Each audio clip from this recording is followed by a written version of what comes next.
Hello everyone, welcome to my YouTube channel economics by Renu. Macro economics की last video में हमने देखा था कि मनी फ्लो और रियल फ्लो क्या क्या होते हैं। अब उसी का एक्सटेंडेड पार्ट आज हम देखेंगे कि सर्कुलर फ्लो ऑफ इनकम क्या होती है, यानी कि कोई भी इनकम एक सर्कुलर फ्लो में है। तो सर्कल हमारा कैसा होता है, जिसकी कोई स्टार्टिंग पॉइंट नहीं होती और जिसका कोई एंड पॉइंट नहीं होता। यानी कि एक फ्लो वेरिएबल आ तो रहा है, लेकिन उसकी स्टार्टिंग कहाँ है, एंडिंग कहाँ है, वो हमें नहीं पता। दैट मीन्स कि जो इनकम का सर्कुलर फ्लो है वो नेवर एंडिंग होगा। उसके बीच में कौन कौन से कंसेप्ट्स आते हैं, कौन कौन से पार्टीशंस हमको करने रहेंगे, वो हम आज की वीडियो में देखेंगे। तो सर्कुलर फ्लो ऑफ इनकम का जनरेशन कहाँ से हुआ, इसको हम समझते हैं। कोई भी एक इकोनॉमी रहती है, इकोनॉमी के अंदर तीन बेसिक जो एक्टिविटीज रहती है, उसके विदाउट सर्वाइवल इम्पॉसिबल है किसी भी इकोनॉमी का। आप कोई सी भी इकोनॉमी ले लीजिए, फ्री इकोनॉमी ले लीजिए, मिक्स्ड इकोनॉमी ले लीजिए, लेकिन अगर इकोनॉमी में ये तीन एक्टिविटीज आप नहीं रखेंगे तो उस इकोनॉमी का सर्वाइवल इम्पॉसिबल है। फर्स्ट हमारा रहता है production of goods and services. जाहिर सी बात है, अगर आप जितने भी गुड्स एंड सर्विसेज है उनका प्रोडक्शन नहीं करेंगे तो आप मार्केट में पैसा कैसे लेकर आएंगे। यानी कि जितने भी अनलिमिटेड वांट्स है उसको सेटिस्फाई करने के लिए कोई प्रोडक्ट ही नहीं रहेगा मार्केट में, तो इकोनॉमी कैसे चलेगी। फर्स्ट पॉइंट हमारा ये हो जाता है। सेकंड पॉइंट हमारे पास आता है जनरेशन ऑफ इनकम। यानी कि जितने भी फैक्टर सर्विसेज इन्वॉल्व है प्रोडक्शन प्रोसेस के अंदर, अगर हम उनको इनकम प्रोवाइड नहीं करेंगे तो फिर लेबर कैसे मिलेगा, रेंट कैसे मिलेगा, हमारे पास एंटरप्रेन्योर कैसे आएंगे। तो ये आता है हमारा second point. Third point up पे हम रीच करते हैं, यानी कि एक्सपेंडिचर।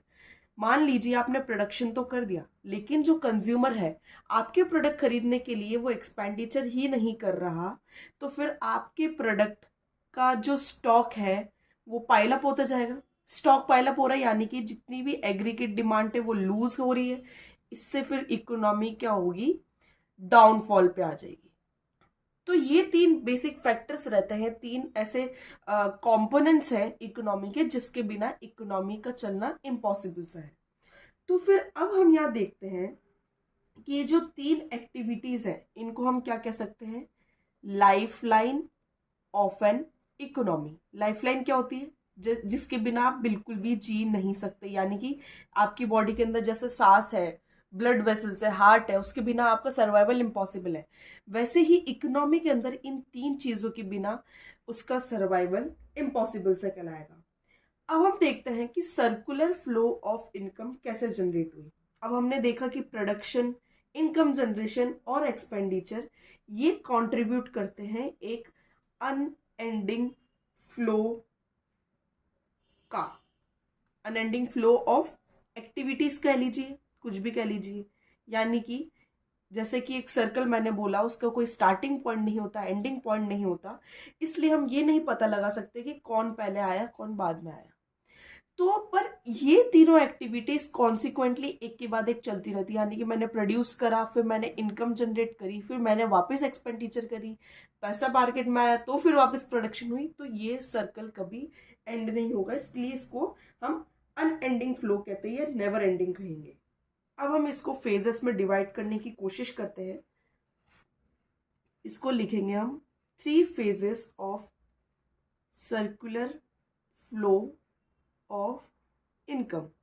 ठीक है, कभी भी एग्जाम में अगर ये क्वेश्चन पूछ लिया जाए तो आप इसको ऐसे ही वेन डायग्राम के रूप में बना के आएंगे, ताकि अच्छे से आपकी मार्किंग हो सके। तो सबसे पहले हम देखते हैं कि मार्केट के अंदर हमने क्या करा, प्रोडक्शन प्रोसेस करा। प्रोडक्शन किसका, गुड्स एंड सर्विसेज का। ठीक है भाई, हमने प्रोडक्शन तो कर दिया, अब आगे क्या। तो जब प्रोडक्शन होएगी तो प्रोडक्शन के बाद आपने जितने भी फैक्टर सर्विसेज ले रखे थे, जितने भी फैक्टर सर्विसेज आपके इन्वॉल्व थे, उनको अब आप क्या करेंगे, पेमेंट करेंगे। तो अगर मार्केट में आप पेमेंट कर रहे हैं तो किसी के लिए वो इनकम बनेगी, इसलिए हमारा सेकंड पॉइंट क्या आ जाएगा, जनरेशन ऑफ, या फिर हम कह सकते हैं डिस्ट्रीब्यूशन। डिस्ट्रीब्यूशन हम क्यों बोलेंगे, क्योंकि हम अलग अलग फैक्टर सर्विसेज को पेमेंट करेंगे।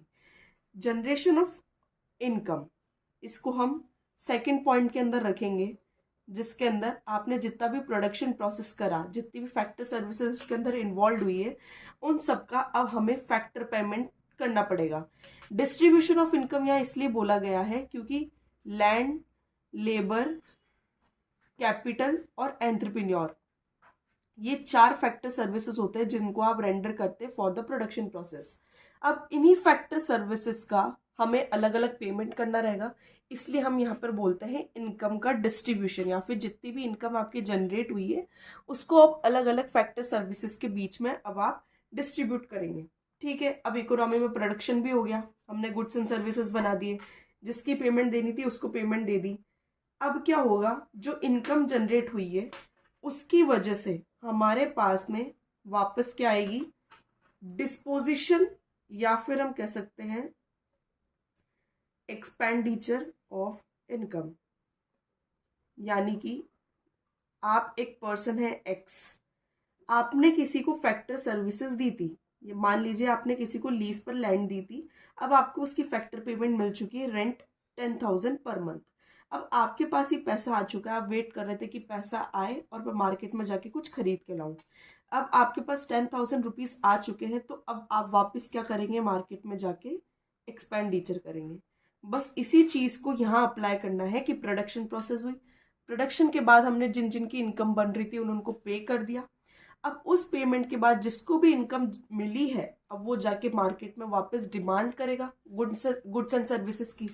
अगर गुड्स एंड सर्विसेज की आप डिमांड करते हैं, यानी कि अगर मैंने एक एप्पल की डिमांड करी है तो उसके बदले अगर मैं 10 रुपीज पे कर रही हूँ, तो वो मेरा क्या हुआ, एक्सपेंडिचर ऑफ इनकम।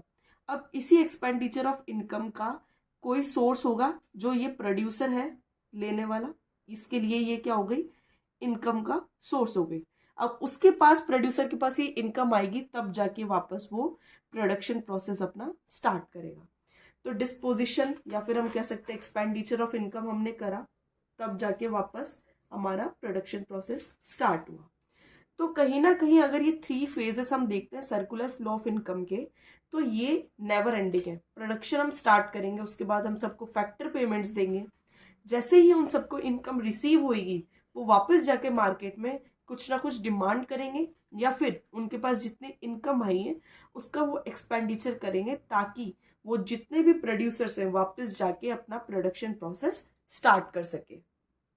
अब हम बेसिकली देखेंगे कि circular flow model 2 sector economy के अंदर कैसे वर्क कर रहा है। ये मोस्टली आस्क्ड क्वेश्चन रहता है हर पेपर के अंदर, 5 या 8 मार्क्स के अंदर।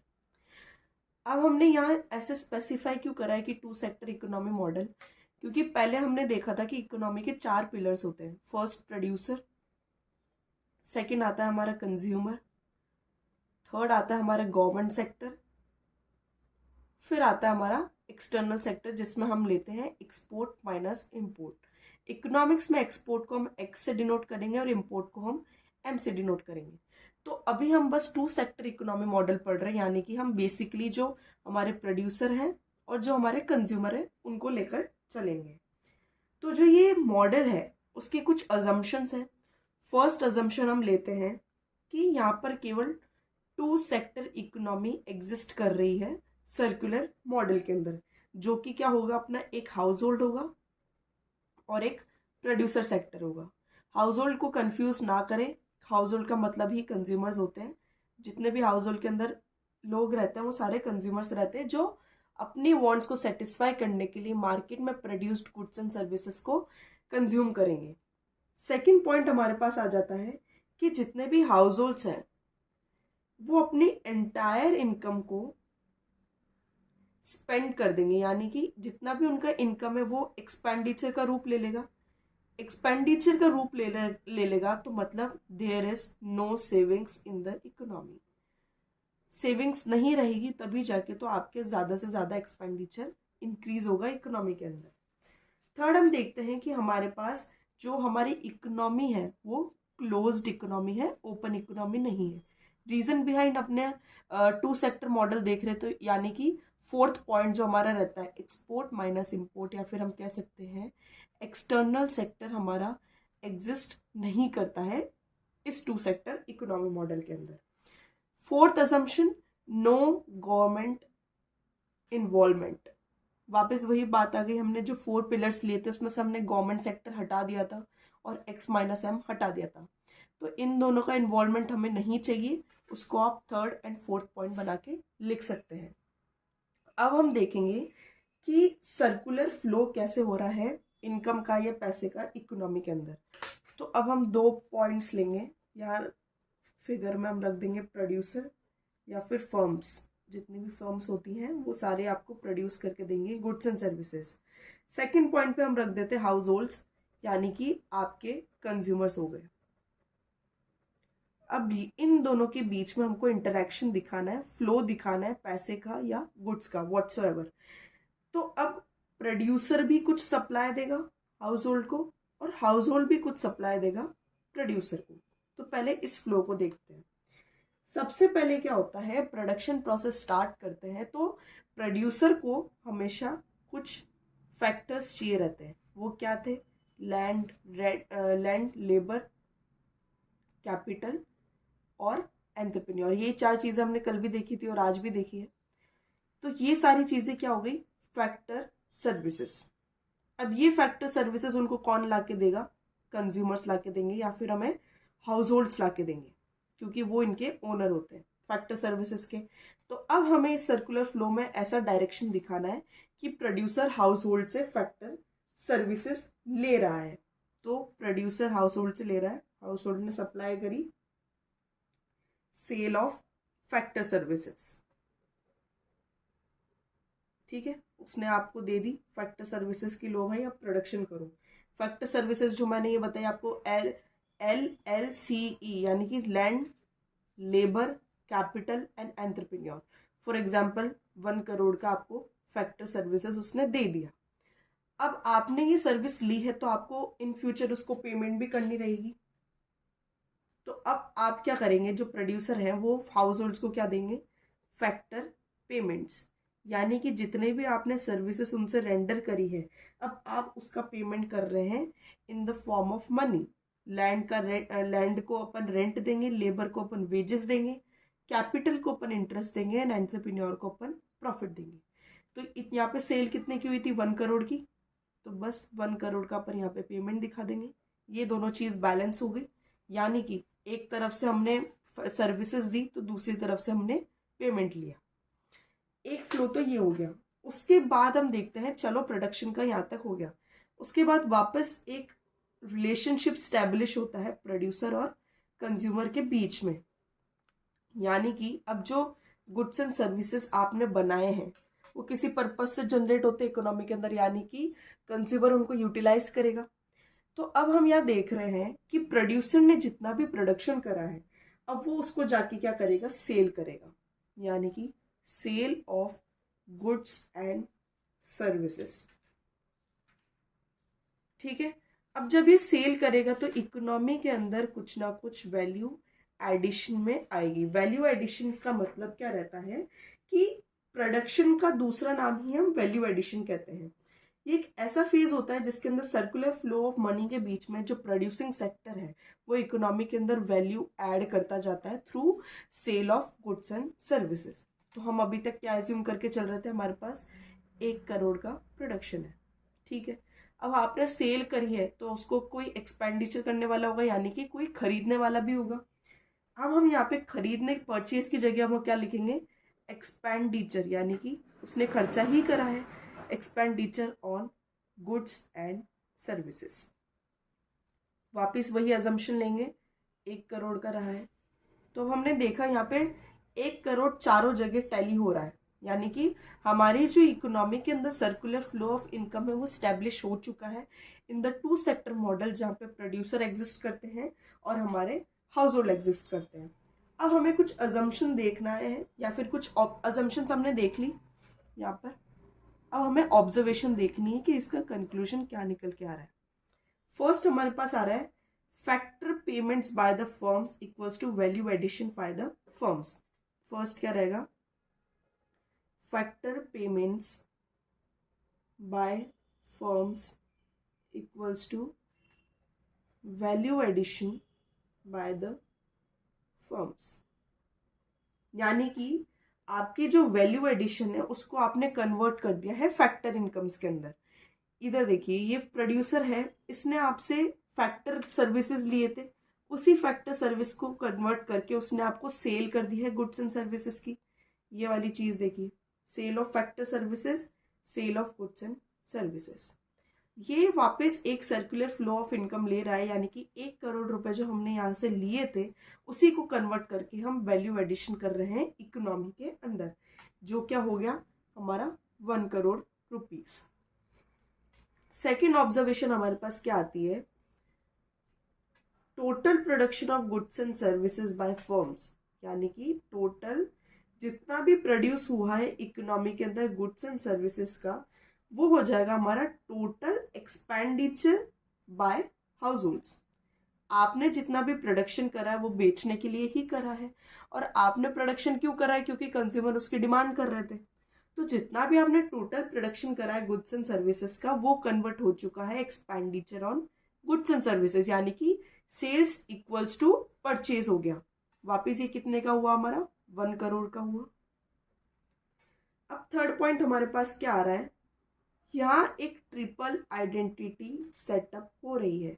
ये मोस्ट इंपॉर्टेंट है, ट्रिपल आइडेंटिटी, यानी कि हमारे पास 3 फैक्टर्स थे, वैल्यू एडिशन जो कि हमने यहाँ से करा sale of goods and services का, equals to income generation and equals to expenditure on goods and services, जो कि हमने लास्ट वाले पार्ट में देखा था।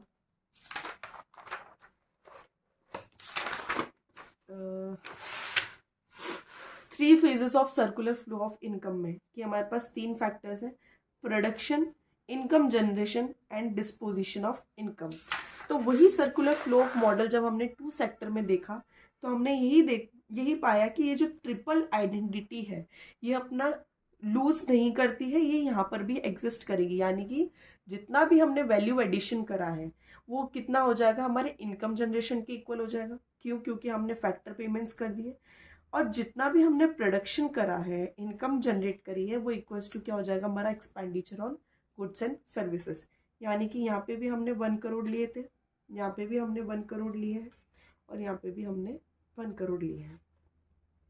अब बात आती है कि इस सर्कुलर फ्लो मॉडल को हम क्यों पढ़ते हैं, या फिर इसका सिग्निफिकेंस क्या रहता है हमारी इकोनॉमी के अंदर। तो फर्स्ट जो मोस्ट इम्पॉर्टेंट पॉइंट है वो होता है कि एस्टिमेशन ऑफ नेशनल इनकम। जो मैक्रो इकोनॉमिक्स है एक लार्ज स्केल पर जीडीपी कैलकुलेशन के ऊपर काम करती है, यानी कि आपकी इकोनॉमी के अंदर कितनी इनकम आ रही है और कितनी इनकम जा रही है। तो जो जीडीपी है उसी से हम पता लगाते हैं कि आपकी नेशनल इनकम क्या है, यानी कि एक साल में आपका देश कितना कमा रहा है। तो ये जो 3 बेसिक फैक्टर्स है, 3 बेसिक जो प्रोडक्शन, इनकम जनरेशन और डिस्ट्रीब्यूशन है, ये 3 चीज़ें डिसाइड करते हैं कि आपकी नेशनल इनकम कितनी होगी। तो सर्कुलर फ्लो मॉडल से हमें साफ तौर पे पता लग पा रहा है कि कितना पैसा किस सेक्टर में जा रहा है और कितना फैक्टर से सर्विसेज हम वापस रेंडर कर रहे हैं। तो इसलिए फर्स्ट पॉइंट जो मोस्ट इंपॉर्टेंट है वो आता है estimation of national income. Second हम पता लगाते हैं नॉलेज ऑफ इंटरसेक्टोरल इंटरडिपेंडेंस, यानी कि सारे सेक्टर्स इंडिपेंडेंटली काम नहीं करते हैं, वो एक दूसरे के ऊपर डिपेंडेंट रहते हैं। अलग एक इकोनॉमी के अंदर सारे सेक्टर्स, यानी कि प्रोड्यूसर हाउस होल्ड्स पे डिपेंड करेगा किसके लिए, कि उसको कहीं से फैक्टर सर्विसेज मिल जाए, और हाउस होल्ड प्रोड्यूसर के ऊपर डिपेंड करेगा किसके लिए, कि उसको गुड्स एंड सर्विसेज मिल जाए for the satisfaction of his want. तो ये था हमारा सर्कुलर फ्लो ऑफ मॉडल, जिसमें हमने अजम्पशंस देख लिए, मॉडल देख लिया, उस मॉडल के बेसिस पे हमने कुछ ऑब्जर्वेशंस निकाले, और फिर लास्ट में हमने क्या देखा कि सर्कुलर फ्लो ऑफ मॉडल का जो सिग्निफिकेंस क्या है at the economy as a whole. तो यहाँ पे हमारा सेकंड चैप्टर एंड होता है। बाकी चैप्टर्स के लिए मेरी वीडियोस देखते रहें टाइमली, और अगर आपको कोई डाउट रहता है तो आप कमेंट सेक्शन में बता सकते हैं। Thank you.